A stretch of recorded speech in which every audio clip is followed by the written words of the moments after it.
Okay, it's been a good 6 weeks since I was last working on this Gladius blade.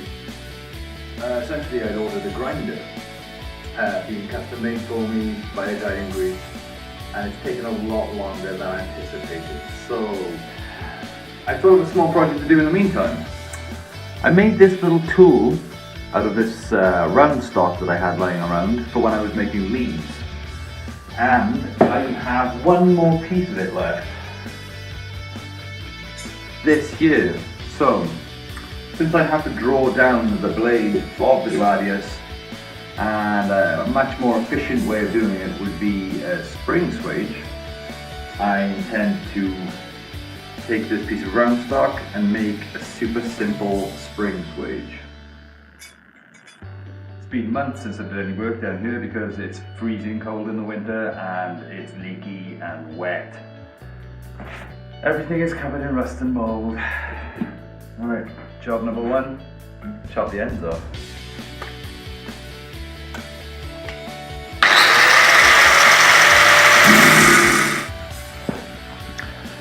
Well, I needed to measure out, I worked out 25 inches of the bar so that I could give myself a piece that would go through the actual anvil in the pritchhole hole and make some permanent marks with a punch to mark out the section that was going to become the spring and fire up the forge. Essentially what I needed to do was do a set down on opposite sides of the bar so that I could compress it down to a spring about a quarter of an inch thick. So I set down the one side and then flip it over 180 degrees and get ready to set down the other side. That just essentially allows me to get a good clean transition from the spring section into the round stock.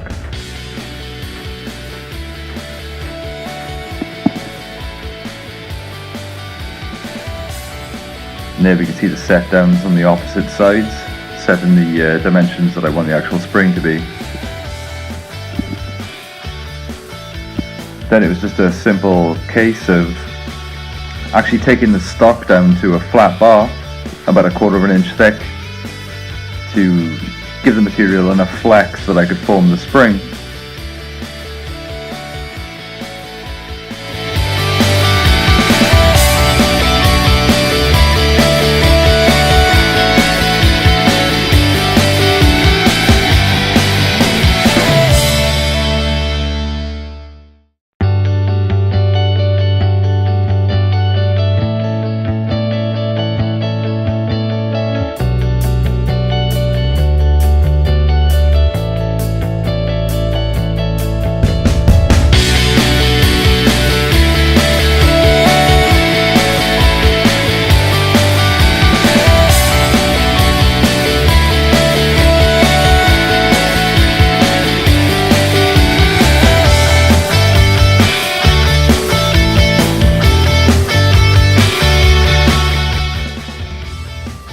Once I kind of planished it up and got everything even, you can see we've got a nice flat bar, same dimensions all the way through with a nice transition into the round.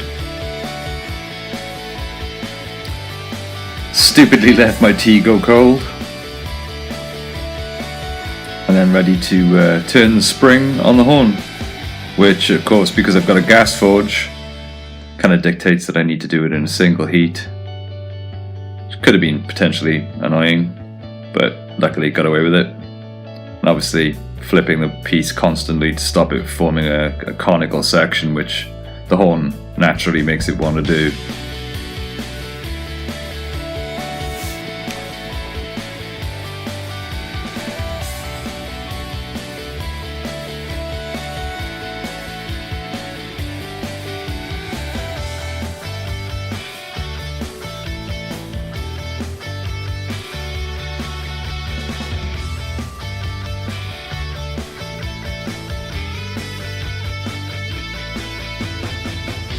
Then just quickly quench the actual spring off so that I can adjust the angle of the return on the top piece of the jaws.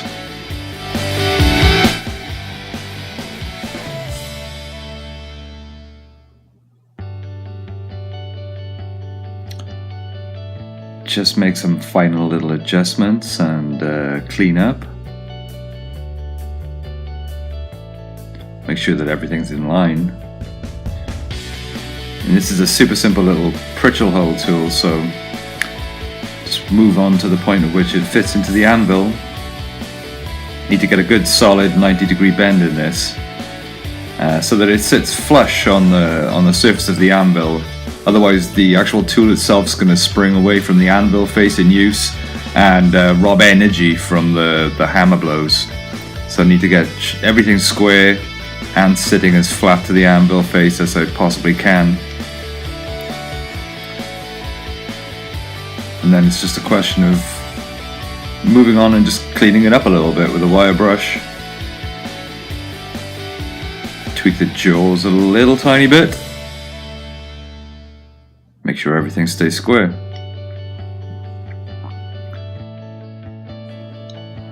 Then I just need to flip it around and repeat that process on the jaws themselves, because I don't want any scale or any crazy pitting going on that could mark the steel that I'm using the tool to reduce down in stock size. Then just give it a quick rub down with an oily rag and we're good to go. So in essence, there's a super simple spring swage. It'll fit in the Pritchel hole on my anvil and will allow me to insert stock between the jaws so that I can concentrate the force of each blow in a very small surface area. By decreasing the surface area of contact, the metal stays hotter and you can move more metal per blow. So when it comes to carrying on with my Gladius blade, I will be able to draw it out much more effectively. May need a tiny bit of adjustment. I might want to open the jaws a little bit. We won't know that until I start using it. But essentially, while I wait for my belt grinder to arrive, super simple spring swage.